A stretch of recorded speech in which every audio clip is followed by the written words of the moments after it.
بسم اللہ الرحمن الرحیم۔ ملفوظات حضرت مسیح موعود 21 اکتوبر سن 1902 بوقت سیر۔ عیسائی پرچہ اپی فینی میں قرآن کریم پر شریعت کے متعلق حملہ کیا ہوا تھا اور اس کے مقابل پر انجیل کو مبارک بتلایا ہوا تھا جس نے شریعت کو لعنت کہا ہے۔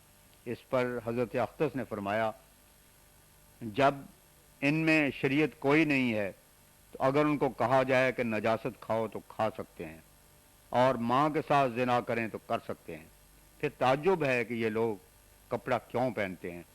کیونکہ ان کو مذہب یعنی شریعت سے کوئی تعلق نہیں ہے، برائے نام گناہ کرتے ہیں اور اصل میں چاہتے ہیں کہ ہر ایک گناہ کو چالاکی سے ہضم کر لیں۔ جب ہر ایک قسم کی بدکاری کرنے پر وہ تیار ہیں تو پھر گناہ کیا شے ہے؟ اگر باقرہ ہمشیرہ یا لڑکی کو نکاح میں لاویں تو وہ حرام نہیں ہے، اگر کہیں سابقہ کتب میں حرام ہے تو وہ ان کے نزدیک منسوخ ہے۔ حضرت صلی اللہ علیہ وسلم کی جنگوں پر حضور نے فرمایا، وہ تو جائز طور پر جن کو مارنا تھا مار چکے، مگر ان لوگوں یعنی عیسائیوں نے لاکھوں خون ناجائز طور پر کیے۔ عیسائی مذہبی جنگوں سے پتہ لگتا ہے کہ کس قدر خون ناحق ہوئے ہیں۔ اسلامی جنگیں بالکل دفاعی لڑائیاں تھیں۔ جب کفار کی تکالیف اور شرارتیں حد سے گزر گئیں تو خدا تعالیٰ نے ان کو سزا دینے کے لیے یہ حکم دیا، مگر عیسائیوں نے جو مختلف اوقات میں مذہب کے نام سے لڑائیاں کی ہیں، ان کے پاس خدا تعالیٰ کی کون سی دستاویز اور حکم تھا جس کے روح سے وہ لڑتے تھے؟ ان کو تو ایک گال پر تمانچہ کھا کر دوسری پھیر دینے کا حکم دیا گیا تھا۔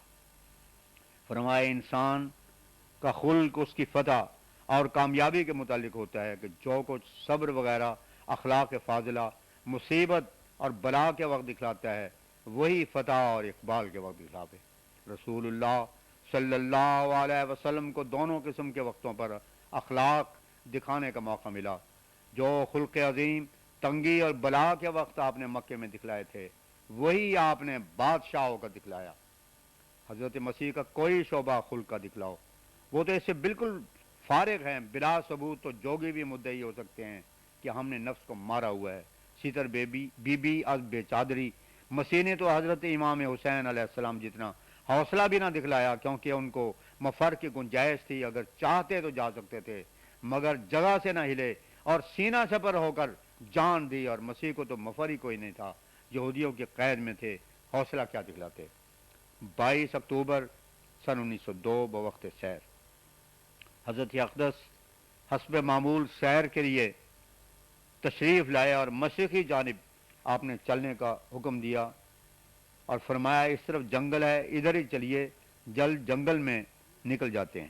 نزول المسیح کے متعلق مفتی محمد صادق صاحب سے مخاطب ہو کر فرمایا، پیشگوئی کا جس قدر تکرار ہوگا وہ ایک نیا نشان ہوگا۔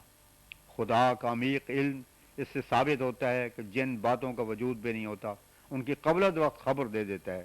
اس کا علم غیبوبت سے پتہ لگتا ہے جو کہ طاقتوں اور قدرتوں کے ساتھ بھرا ہوا ہوتا ہے۔ اس علم میں غیب بھی ہوتا ہے اور طاقت بھی۔ نجومی جھوٹا ہوتا ہے، اس کے ساتھ طاقت نہیں ہوتی، مگر انبیاء کے خبروں میں طاقت ہوتی ہے، جیسے دشمن کا ادبار اور اپنا اقبال، دشمن کو شکست اور اپنی فتح۔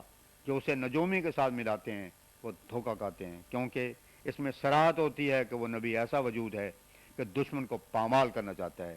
یہ چھیڑ چھاڑ جو عیسائیوں کے اعتراضوں کی ہوتی ہے آخر کسی حد تک بڑھتی جاوے گی، مگر آخر کار فیصلہ ہوگا۔ خدا تو ایک دم میں فیصلہ کر سکتا ہے، مگر وہ تماشا دیکھنا چاہتا ہے۔ زمین میں کشمکش رہتی ہے، مگر آخر کار فرشتہ آ کر ہاتھ مارتا ہے تو فیصلہ ہو جاتا ہے۔ پھر ڈوئی اور پگٹ کا ذکر ہوا کہ اسے اس ماہ کے آخر میں ہمارا رسالہ مل جاوے گا۔ حضور نے فرمایا، معلوم نہیں اخبار میں ذکر کرے یا چپ رہے، اس کے چپ رہنے سے معلوم ہوگا کہ وہ جسے خدا بنا رہا ہے اسے کچھ جرت بھی ہے کہ نہیں۔ اگر ذکر نہ کیا تو معلوم ہوگا کہ اس عقیدے میں اسے خود کھٹکا ہے، جس جگہ اس نے ہاتھ ڈالا ہے اس کا اسے خود علم نہیں۔ جو توحید پر نہیں ہوتا اسے اس کا قلب خود جھوٹا ثابت کرتا ہے۔ ان لوگوں نے ہزاروں بحثیں کی اور جلسے بھی کیے، مگر اب تک کوئی ایسی بات نہ ثابت کر سکے کہ حضرت مسیح کو انسان سے بڑھ کر کچھ خصوصیت ہے۔ ٹھاکر داس نے بھی مان لیا ہے کہ انجیل کتب سابقہ کا خلاصہ ہے، کوئی نئی نہیں ہے۔ مسیح صرف مصلوب ہونے کو آیا تھا۔ ڈوئی کے نزدیک انسان حقہ، شراب اور سور کھانے سے تو کافر ہو جاتا ہے، مگر انسان کو خدا بنانے سے نہیں ہوتا۔ دوسرے مشرک تو مثل چوہوں کے ہیں، ان سے تو وہ نفرت کرتا ہے، اور جو بڑا بھاری مشرک ہاتھی کی مثل ہے، اسے قبول کیا ہوا ہے۔ قوم کو چونکہ اس شرک میں بہت ہی گرفتار دیکھا، اس لیے دلیری نہ کر سکا کہ ان کی مخالفت کرے مسیح کو خدا ماننے میں۔ پگٹ کے ذکر پر فرمایا یہ لوگ بہت ہی گھبرائے ہوئے ہیں کہ آخر گھبرا کر مسیح کو منگوا رہے ہیں۔ ڈوئی و پگٹ کے دعوی کی اشاعت پہ حضور نے فرمایا ان کی شہرت کا باعث اخبار ہوتے ہیں، ان کے مقابلے میں پنجاب کے اخبار تو گویا برائے نام ہے، وہاں تو ایک دن میں لاکھوں کو خبر ہو جاتی ہے۔ ڈوئی کی نسبت اگر ہمارے مقابلے پر پگٹ آئے تو بہت اثر ہوگا۔ دجال ایک گروہ کا نام ہے اور مسیح سیاحت کرنے والے کو کہتے ہیں۔ ان لوگوں نے نبوت کا دعویٰ کیا کہ خدا کی کتابوں کو توڑ موڑ کر اپنے منشا کے مطابق بنا لیا، اور پھر فلسفے کے رنگ میں خدائی کا دعویٰ کیا۔ ان کی مثال ایسی ہے کہ ایک شاگرد استاد سے پڑھ رہا تھا، سبق میں مثال ہے ضرب زید عمرا۔ شاگرد نے استاد سے پوچھا کہ زید نے عمر کو کیوں مارا؟ استاد نے کہا کہ صرف ایک مثال ہے۔ شاگرد نے کہا نہیں، یہ تو اصل واقعہ ہے، سبب بتلائیے کہ مار تک نوبت کیوں پہنچی؟ آخر استاد نے دیکھا کہ یہ پیچھا نہیں چھوڑتا، اس نے کہا کہ اب مجھے مار کا سبب یاد آ گیا ہے کہ عمر نے واو کا حرف چرا لیا ہے اور اپنے نام کے ساتھ لگا دیا ہے۔ تب شاگرد نے کہا اب ٹھیک ہے، باعث تو معلوم ہو گیا۔ فرمایا پگٹ کو ضرور چٹھی لکھنی چاہیے، اگر مقابلہ کرے تو خوب اثر ہوگا اور لوگ بھی توجہ کریں گے۔ مفتی صاحب نے کہا کہ چٹھی لکھ دی ہوئی ہے۔ اس پہ حضرت اختص نے ارشاد فرمایا کہ بنسبت امریکہ کے ولایت والوں کو ہم سے بہت واسطہ ہے، اس کا اگر مقابلہ ہو اور وہ مقابلہ لکھا جاوے تو امید ہے کہ اللہ تعالیٰ کو نشان ظاہر کر دے۔ ڈوئی نے تو کم مرتبہ اختیار کیا ہے مثل غلاموں کی، اگر وہ پگٹ ذرا دلیر بنے تو وہ ڈوئی قابو میں آیا ہوا ہے، کیونکہ وہ اس کے مقررہ میعاد کے اندر آ گیا ہے۔ کہہ دے کہ مسیح پانی کی طرح پگھل کر آسمان سے آیا ہے اور میرے اندر رچ گیا ہے۔ حدیث شریف میں آیا ہے کہ دجال کے متعلق جب سوال ہوا کہ کیا وہ ایسے اعلیٰ درجے والا ہوگا کہ چاند سورج سب پر اختیار پاوے گا اور مردے زندہ کرے گا، تو آپ نے فرمایا کہ یہ جھوٹ ہے، اسے رتی بھر اختیار نہ ہوگا، صرف مکر اور ہیلا ہی ہوگا۔ حضرت مسیح موعود علیہ السلام نے فرمایا ڈوئی نے ایک بات عجیب کی ہے کہ معجزات مسیح کی مٹی پلید کر دی۔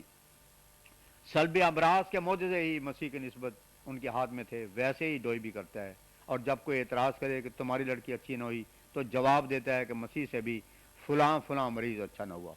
کیسے منحوس معجزے تھے کہ جو شخص ان کے نزدیک کافر ہے وہ بھی معجزے دکھلا سکتا ہے، حالانکہ موسیٰ کی طرح نہ اس نے سوٹے کو سانپ بنایا اور نہ کچھ اور۔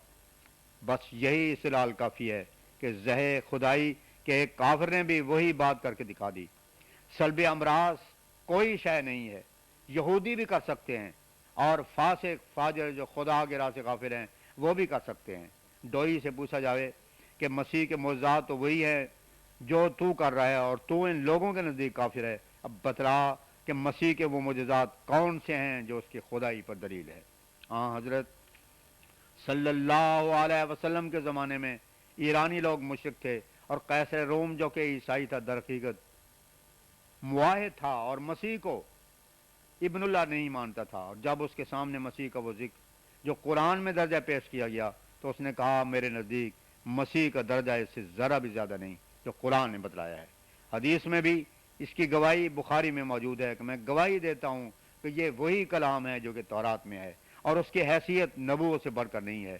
اسی پر یہ آیت نازل ہوئی الف لام میم غلبت الروم فی ادر الارض وهم من بعد غلبهم سیغلبون فی بضع سنین للہ الامر من قبل ومن بعد ویومئذ یفرح المؤمنون۔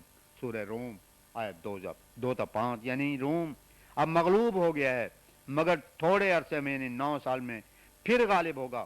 عیسائی لوگ نہایت شرارت سے کہتے ہیں کہ حضرت صلی اللہ علیہ وسلم نے دونوں طاقتوں کا اندازہ کر لیا تھا اور پھر فراست سے یہ پیشگوئی کر دی تھی۔ ہم کہتے ہیں کہ اسی طرح مسیح بھی بیماروں کو دیکھ کر اندازہ کر لیا کرتا تھا، جو اچھے ہونے کے قابل نظر آتے تھے ان کا سلب امراض کر دیتا۔ اس طرح تو سارے معجزات ان کے ہاتھ سے جاتے ہیں۔ یوم یفرح المومنون، اس دن مومنوں کو دو خوشیاں ہوں گی، ایک تو جنگ بدر کی فتح، دوسرے روم والی پیشگوئیوں کے پورا ہونے کی۔ منتر جنتر بھی سلب امراض ہی ہے مگر بڑا خبیث کام ہے، اس لیے اسلام میں اس کے بجائے خدا پر توکل کا حکم دیا گیا ہے اور صرف روحانی امراض کے لیے سلب رکھا گیا ہے، جیسے قد افلاح من زکاہا الشمس آیت 10۔ حضرت مسیح تو روحانی امراض کا سلب نہ کر سکے، اس لیے گالیاں دیتے چلے گئے، اور حضرت صلی اللہ علیہ وسلم کے سلب امراض کا نمونہ صحابہ ہیں۔ فرمایا سلب امراض سے جن لوگوں کو مسیح نے عیسائیوں کے قول کے موافق زندہ کیا وہ آخر مر گئے، مگر رسول اللہ صلی اللہ علیہ وسلم نے قد افلاح من زکاہا کے نیچے لا کر جن کو زندہ کیا وہ ابدالآباد تک زندہ رہے۔ صحابہ کا مقابلہ حواریوں سے ہو ہی نہیں سکتا۔ ساری انجیل میں ایک بھی ایسا فقرہ نہیں جو صحابہ کی اس حالت کا جو قرآن نے بیان کی ہے کہ خدا کے راہ میں انہوں نے جان و مال سے دیر نہ کیا مقابلہ کر سکے۔ انہوں نے خدا اور رسول کے راہ میں جو صدق دکھلایا وہ لا نظیر ہے۔